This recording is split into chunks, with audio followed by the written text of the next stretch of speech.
Hi, it's me, Flatlander, and you may have heard of the ongoing controversy for the last 20 years of the Mormons baptizing Jewish Holocaust victims. Many people, including surviving family members, find this practice to be extremely insensitive and have repeatedly asked Kodgekolds to stop this practice. Helen Radke wrote an extensive report on how Kodgekolds leaders keep promising to stop but keep baptizing Holocaust victims anyway. To no one's surprise, it has happened again, with the parents of Simone Wiesenthal being necro-dunked in a Kodgekolds temple recently. Kodgekolds had a low-level functionary with no ecclesiastical authority apologize and say, "We promise we won't do it again." He said this was the individual act of one misguided person, and that one individual has now had his computer rights taken away. The functionary reported that Kodgekolds' policy forbids Mormons from baptizing Holocaust victims or celebrities. But Mormons put a lot of stock in tradition, and they have a long tradition of baptizing non-family members, including celebrities.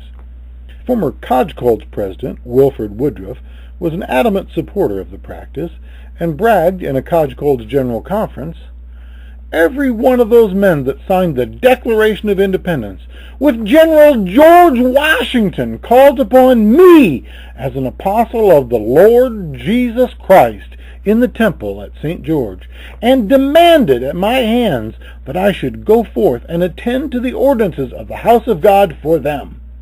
Woodruff had previously written in his journal, "I, Wilford Woodruff, went to the temple of the Lord this morning and was baptized for 100 persons who were dead, including the signers of the Declaration of Independence and 45 eminent men of several nationalities." He also wrote that when Brother McAllister had baptized me for the 100 names, I baptized him for 21, including General Washington and his forefathers, and all the presidents of the United States that were not on my list, except Buchanan, Van Buren, and Grant.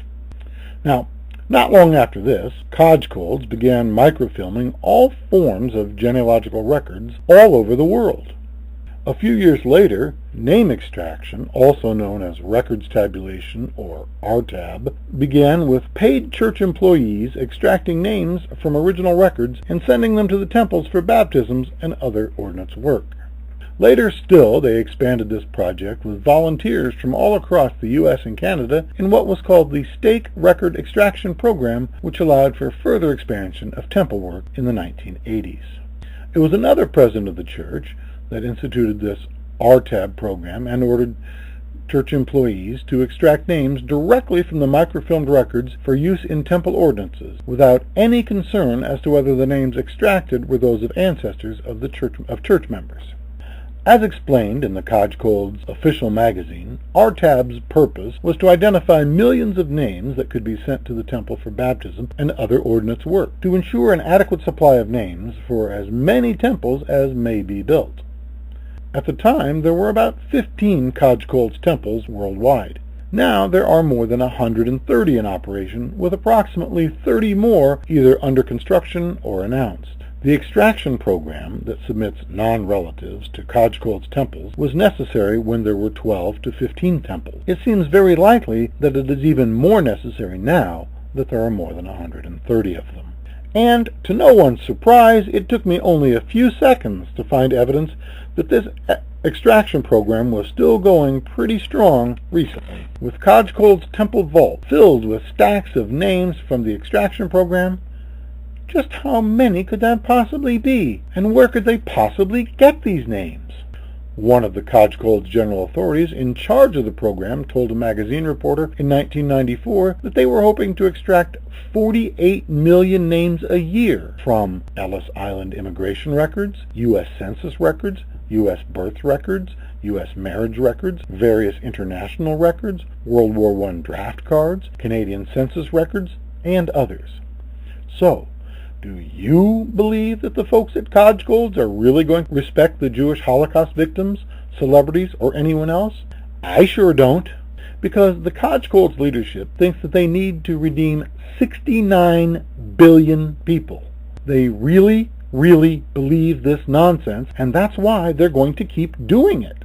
President Spencer W. Kimball said, "We know that the spirit world is filled with the spirits of men who are waiting for you and me to get busy, waiting as the signers of the Declaration of Independence waited." These people believe that George Washington's ghost literally showed up in a Mormon temple and demanded to be baptized as a Mormon. These people are crazy. And they're not going to stop baptizing Jewish Holocaust victims, or dead relatives of U.S. presidents, or millions upon millions of other ordinary people not related to any Mormon, like World War I soldiers, Ellis Island immigrants, or anyone else, until the rest of the world tells them to stop. It is insensitive and just plain rude. But the Kodge folks don't see it that way. God told them to do this, so it is an act of love. And is this outrageous, insensitive, and rude act of love any better when it is done to a family member who you knew full well didn't want it done? Mitt Romney and his wife Ann had her father baptized a Mormon, despite him being absolutely clear throughout his life that he was an atheist. Mitt Romney's atheist father-in-law was only in his grave slightly more than the minimum required time before Mitt and Ann started their various acts of love on him. You see, it doesn't end with baptism in the temple. That's just the beginning. There are more things Mormons want to do to and for your dead relatives, all of which are acts of love. The second step is confirmation. Mormons are big on saying things like, this baptism isn't binding on them unless they accept it.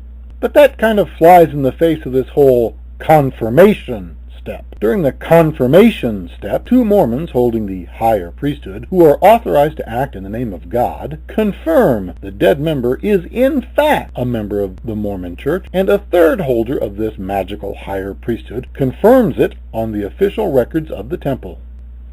The third step is the initiatory step, which until very recently involved a Mormon getting naked and walking around in a little area being touched by up to 4 different temple workers. So yes, some Mormon went around part of a temple naked, getting touched on behalf of Anne Frank. And, of course, because Anne Frank's temple work was done multiple times, multiple different Mormons got to pretend to be naked little Anne Frank getting touched by temple workers.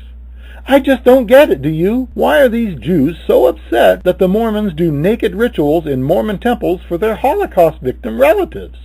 Don't they know that Mormons teach that unless Holocaust victims have someone to do the naked touching for them, they can't get into heaven? Mormons teach that Holocaust victims are in spirit prison, and unless some naked Mormon gets touched for them, they can't get out of prison and get into heaven. But there's still at least one more step to get into heaven, and that's the Mormon endowment.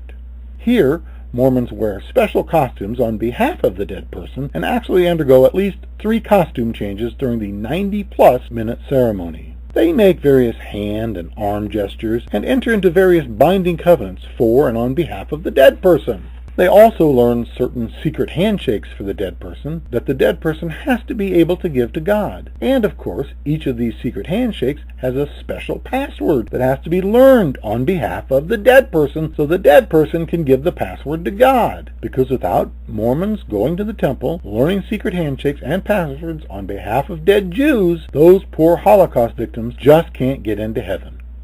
Now remember, the Mormons do all of this as an act of love. This has been a Flatlander production in association with the Moron Church of Latter-day Saints.